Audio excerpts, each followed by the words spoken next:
let frustration get the better of you and make you do things you should never do. You got to keep the faith, you can't surrender. You never know, tomorrow may be brighter. Behind every dark cloud, there's a silver lining. So don't give up hope now. We gotta keep on trying. Oh Lord, we gotta keep on going. We gotta keep on moving on.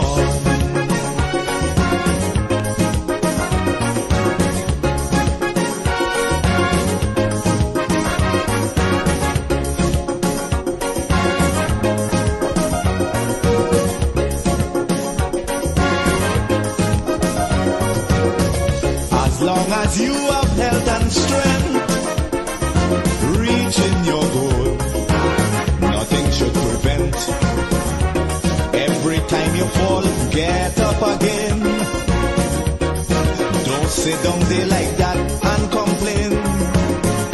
You got to stand up and continue fighting. Don't give up, keep courage, you must win. Don't you know, behind every dark cloud, there's a silver lining. So don't give up hope now. We gotta keep on trying. Oh Lord, we gotta keep on going. We gotta keep on moving on.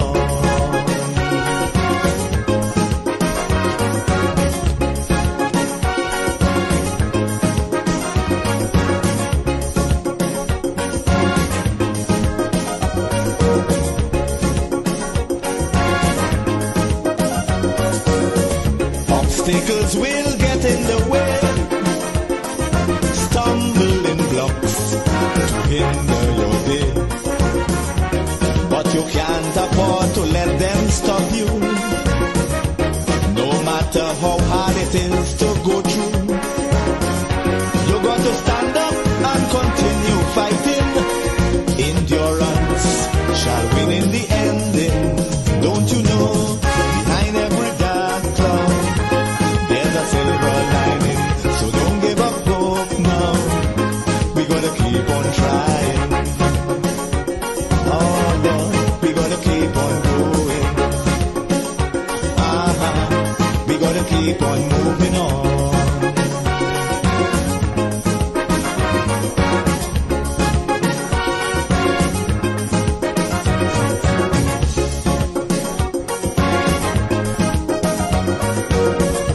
Be of a strong, positive mind. Negative thoughts, leave them behind. We got to go forward in sure certainty. Let no element humbug that possibility. But if you give up, you have no way of knowing if next day would have brought good tidings. Don't you know, behind every dark cloud, there's a silver lining. So don't give up hope now. We gotta keep on trying. Oh Lord, we gotta keep on going. We gotta keep on moving on. Behind every dark cloud, there's a silver lining. So don't give up hope now. We gotta keep on trying. We gotta keep on going. We gotta keep on moving on. We know it's a long and winding road, and we got a heavy load, but we have to hold it straight. Get up and try again, because behind every dark cloud, there's a silver lining. Keep me at the apple of thine eye. Hide me under the shadow of thy wing. Lord, my Savior. It's so hard to deal with personal struggle. It's so sad when you feel alone in your trouble. It's real hard when you want to talk to a brother. It's so bad because of how some look at you after. Cover me while you fix it. Cover me while you fix it. Cover me while you fix it. Jesus, cover me. Cover me while you fix it. Cover me while you fix it. Cover me while you fix it. Jesus, cover me. Cover my head. Satan want me dead. Cover my back from human attack. So Jesus, cover me while you fix it. Cover me while you fix it. Jesus, cover me while you fix it. Jesus, cover me. People see you smile, but don't know the hurt that you're feeling. Even as God's child, at times your heart does be bleeding. Where can you go when you're really looking for healing? Who know how to flow when your soul needs some restoring? Lord Jesus, cover me while you fix it. Cover me while you fix it. Cover me while you fix it. Jesus, cover me. Cover me while you fix it. Cover me while you fix it. Cover me while you fix it. Jesus, cover me. Cover me home from evils unknown. Cover my feet so I'll never retreat. Oh Lord, cover me while you fix it. Cover me while you fix it. Cover me while you fix it. Jesus, cover me.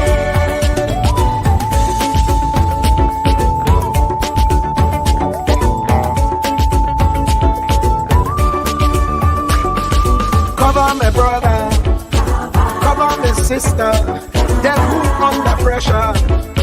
Cover the preacher, every church worker, the young believer. Cover the worship leader and intercessor, every gospel minister. Cover. Jesus alone is the one who has the real answer. The one on the throne is the true and loving Father. He will hold your hand and keep you from going under. He will make you stand and let you know he's a fixer. Cover me while you fix it. Cover me while you fix it. Jesus, cover me while you fix it. Jesus, cover me. Cover me while you fix it. Cover me while you fix it. Cover me while you fix it. Jesus, cover me. Cover me mind. You know the struggle sometimes. Cover me mouth, that the wrong thing wouldn't come out. Oh Lord, cover me while you fix it. Cover me while you fix it. Cover me while you fix it. Jesus, cover me. Cover the Christian in the midst of aggression with the power of your right hand. Jesus, cover them helpless children. Jesus, defend them. Send help from heaven. Jesus, cover all them radio stations that blessing the nation. Grant divine protection. Jesus, cover me.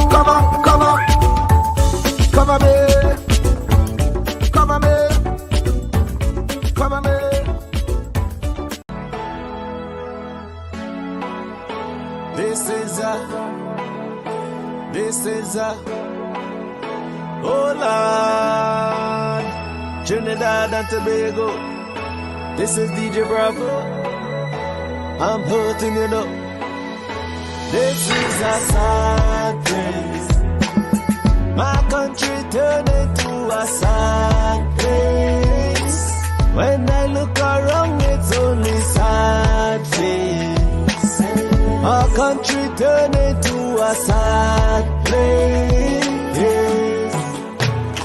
All I see in front of me, nightmares turn into reality. Like somebody build a monster factory. Parliament up in parliament economy. But let the moderators in another body in a jail. Somebody girl child missing, another rape again. An ex-road stain with somebody's sunburn.